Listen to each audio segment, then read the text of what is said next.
बंगाल चुनाव में मतगणना चालू है और आपको सारा अपडेट हम इस बुलेटिन में देंगे। साथ ही साथ ये बताएंगे कि इस वक्त जो है क्या स्थिति है बंगाल चुनाव का, और खास तौर पर आपको बता दें कि बंगाल चुनाव में टीएमसी का काफी बढ़त दिखाई दे रहा है। इस वक्त बंगाल चुनाव में लगातार टीएमसी 184 सीटों पर बढ़त है, तो वहीं बीजेपी 104 पर है, कांग्रेस 6 पर बढ़त बताया जा रहा है। इस वक्त जो है बड़ी खबर आपको हम बता रहे हैं, बंगाल चुनाव का रुझान आना शुरू हो गया है और साथ ही साथ रिजल्ट भी आना अब शुरू हो जाएगा। सुबह से ही मतगणना चालू है और ऐसा लग रहा है कि मजलिस इत्तेहादुल मुस्लिमीन भी वहां पर एक विधानसभा सीट पर रेस में है।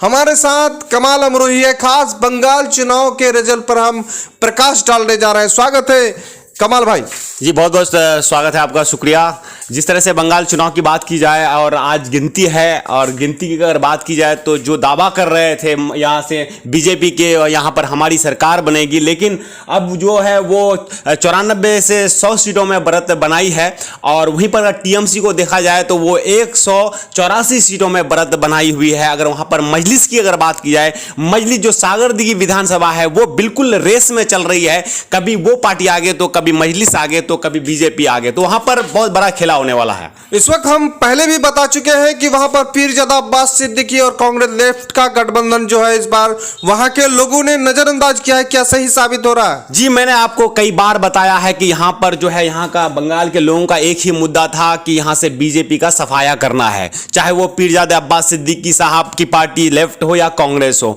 वो चीज को लोग यहाँ के लोग नजरअंदाज किए हैं। सिर्फ एक ही नजर उनको है कि यहाँ से टीएमसी की सरकार बचाना है, और यहां से बचती हुई नजर आ रही है।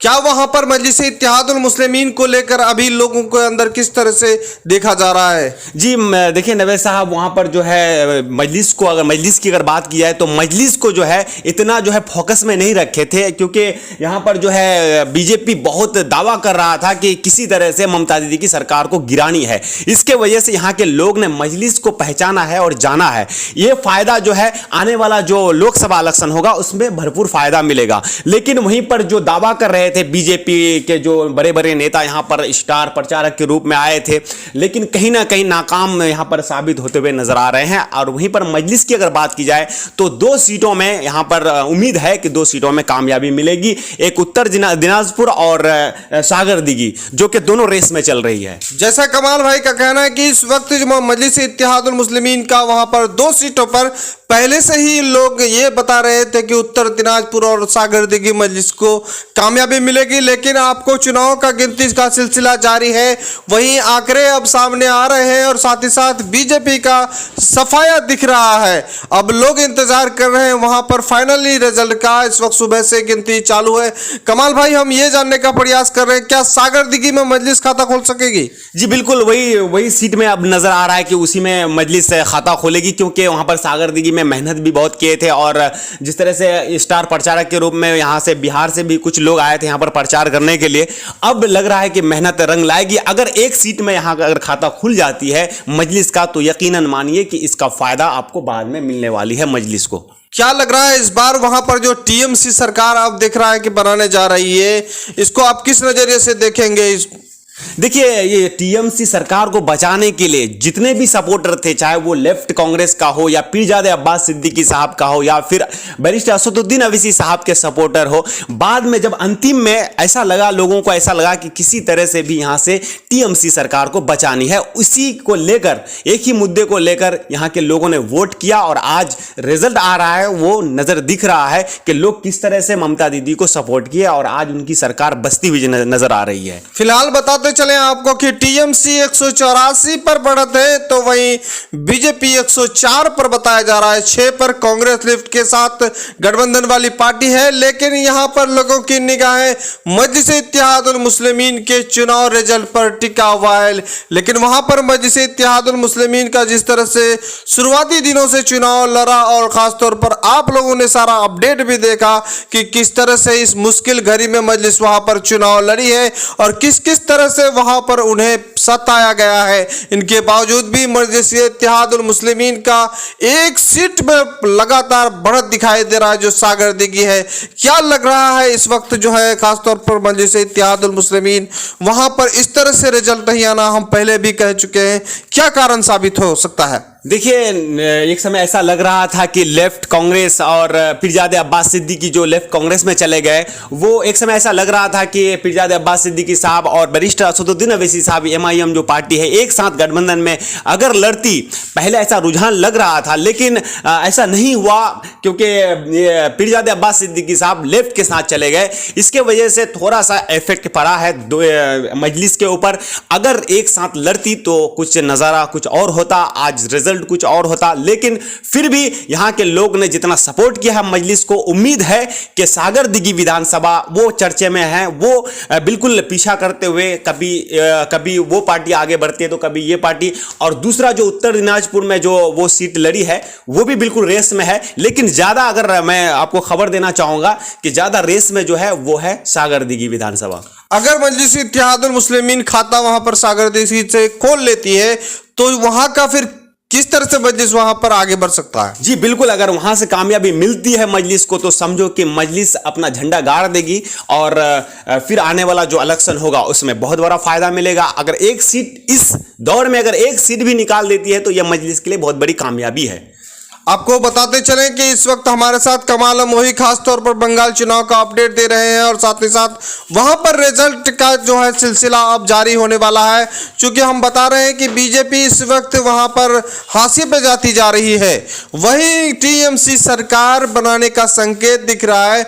मजलिस इत्तेहादुल मुस्लिमीन को लेकर के लगातार बंगाल चुनाव काफी सुर्खियों में रहा है, लेकिन मजलिस को राष्ट्रीय अध्यक्ष बैरिस्टर असदुद्दीन ओवैसी को आपको एंट्री होने से लगातार वहां के जो जितने भी दल हैं उन्होंने रोका है। इनके बावजूद भी मजलिस ने वहां पर 6 विधानसभा सीटों में चुनाव लड़ी और आखिरकार वहां पर चुनाव प्रचार करने के लिए उतना नहीं पाया मजलिस इत्तेहादुल मुस्लिमीन, क्योंकि उन्हें एक तो प्रशासन परेशान की, दूसरी बात यह है कि कोरोना महामारी के चलते वहां पर बहुत सारे रैलियों को रद्द करना पड़ा। इस दौरान मजलिस इत्तेहादुल मुस्लिमीन का एक विधानसभा सीट से खबरें आ रही है कि वहां पर लीड यानी बढ़त दिखाई दे रहा है। फिलहाल हमारे साथ कमाल अमरोही ताजा तरीन वहां का रिपोर्ट दे रहे हैं और साथ ही साथ उन्हीं से हम चर्चा कर रहे हैं कि वहां पर किस तरह से फिर माहौल क्रिएट होगा अगर मजलिस इत्तेहादुल मुस्लिमीन वहां पर खाता खोलेगी। फिलहाल आपको बताते चले कि मजलिस इत्तेहादुल मुस्लिमीन के राष्ट्रीय अध्यक्ष बैरिस्टर असदुद्दीन ओवैसी साहब बिहार में बीच पहली बार चुनाव लड़े थे। 6 सीटों पे अपने 6 विधानसभा में अपने उम्मीदवार को उतारे थे, लेकिन एक सीट पे उन्हें सिर्फ जमानत जब्त नहीं हुआ, बाकी 5 विधानसभा सीटों में उनका जमानत जब्त हो गया था। लेकिन आज मजलिस इत्तेहादुल मुस्लिमीन वहां पर चुनाव भले ही हार चुकी थी, उस वक्त जो है महागठबंधन का लहर चल गया था। लेकिन इस तरह से अभी बंगाल में जिस तरह से ममता का लहर चला है उस तरह बिहार में महागठबंधन का लहर चल गया था। लेकिन महागठबंधन लहर में मजलिस को बहुत जोरदार झटका लगा था। वहां पर हारने के बावजूद भी मजलिस इत्तेहादुल मुस्लिमीन जो है चुनाव हारी थी, वहां पर हौसले नहीं हारा था।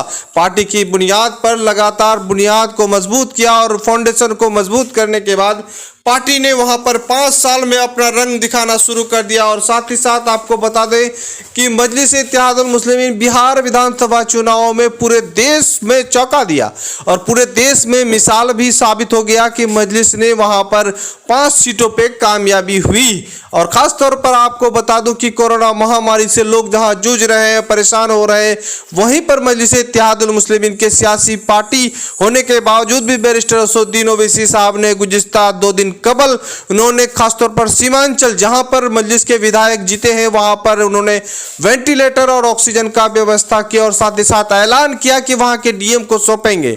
तो इस तरह से मजलिस इत्तेहादुल मुस्लिमीन का काम बोलता है। और साथ ही साथ आपको बता दें इस वक्त बंगाल चुनाव है, लेकिन बंगाल में पहली बार चुनाव लड़े। अब बंगाल के लोग इसे समझ पाए हैं या नहीं पाए हैं ये तो आप देर शाम तक क्लियर होगा कि कितने प्रतिशत वोट मजलिस को इस बार वहां पर मिलेंगे। फिलहाल वहां पर मतगणना चालू है और साथ ही साथ हम फिर आपको अपडेट देंगे कि किस तरह का रिजल्ट आना शुरू हो रहा है और मजलिस इत्तेहादुल मुस्लिमीन को वहाँ के जो प्रशासन और साथ ही साथ अन्य पार्टी जो नज़रअंदाज की और परेशान की, उनका नतीजा किस तरह से भुगतना पड़ा।